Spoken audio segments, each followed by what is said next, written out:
नमस्कार दोस्तों, स्वागत है आपका आपके अपने यूट्यूब चैनल स्पेशल एजुकेटर गौरव में। मैं आज लेके आया हूँ पेपर नंबर 11 जो कॉमन पेपर है फैमिली एंड कम्युनिटी। उसके इम्पोर्टेंट क्वेश्चन जो आपका एग्ज़ाम है 14 तारीख को जो एग्ज़ाम है उसके इम्पोर्टेंट क्वेश्चन लेके आया हूँ। आपको यहाँ से जो क्वेश्चन मैं बता रहा हूँ इनमें से आपको क्वेश्चन ज़रूर मिलेंगे।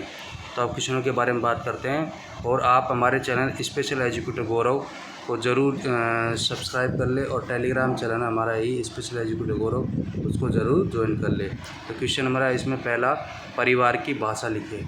क्वेश्चन नंबर पहला इसमें परिवार की परिभाषा परिवार की क्या लिखनी है, आपको परिभाषा लिखनी है। ठीक है दोस्तों। दूसरा है परिवार की विशेषताएं। परिवार की विशेषताएं क्या क्या होती हैं आपको लिखनी है। संयुक्त परिवार से आप क्या समझते हैं? संयुक्त परिवार से आप क्या समझते हैं और आप परिवार के प्रकार कौन कौन से होते हैं वो भी आपको याद करना है। परिवार पर विकलांगता का प्रभाव लिखिए। जैसे परिवार में कोई भी अगर विकलांग बच्चा जन्म ले लेता है तो उसका परिवार पर क्या प्रभाव पड़ता है वो भी आपको उसका भी आंसर लिखना है। परिवार के प्रकारों की व्याख्या करें। परिवार के जो प्रकार उनकी व्याख्या करनी है। क्वेश्चन नंबर 21वीं सदी के आधुनिक शिक्षार्थियों के माता पिता की चुनौतियाँ। तो 21वीं सदी है उसके आधुनिक शिक्षार्थी हैं उनके माता पिता की चुनौतियाँ आपको लिखनी है। क्वेश्चन नंबर है इसमें 7वां स्व वकालत क्या है, सेल्फ एडवोकेसी क्या है। 8वां पालन पोषण का बच्चे की शिक्षा पर प्रभाव। जो पालन पोषण है उसका बच्चे की शिक्षा पर क्या प्रभाव पड़ता है। क्वेश्चन नंबर 9वां समुदाय में दिव्यांग बच्चों के पुनर्वास से संबंधित मुद्दे क्या हो सकते हैं। समुदाय में दिव्यांग बच्चों के पुनर्वास से संबंधित मुद्दे क्या हो सकते हैं। क्वेश्चन नंबर 10वां शीघ्र अस्थिप और एवं विकलांगता की रोकथाम में समुदाय की भूमिका क्या है। शीघ्र अस्थिप एवं विकलांगता की रोकथाम में समुदाय की भूमिका क्या है। क्वेश्चन नंबर है 11वां CBID क्या है। CBID क्या है इसकी विशेषताएं लिखनी है।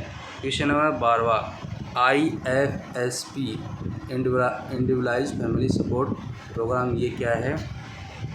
अगला है IP क्या है, इसके अंतर्गत माता पिता की क्या भूमिका होती है।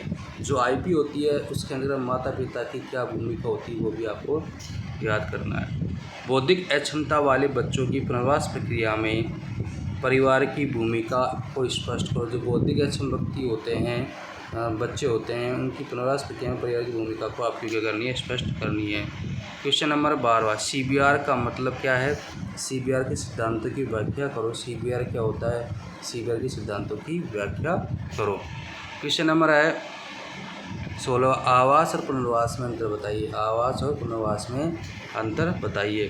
क्वेश्चन नंबर 17वां शिक्षण अधिगम प्रक्रिया में सामुदायिक भागीदारी के बारे में लिखिए। शिक्षण अधिगम प्रक्रिया में सामुदायिक भागीदारी के बारे में लिखिए।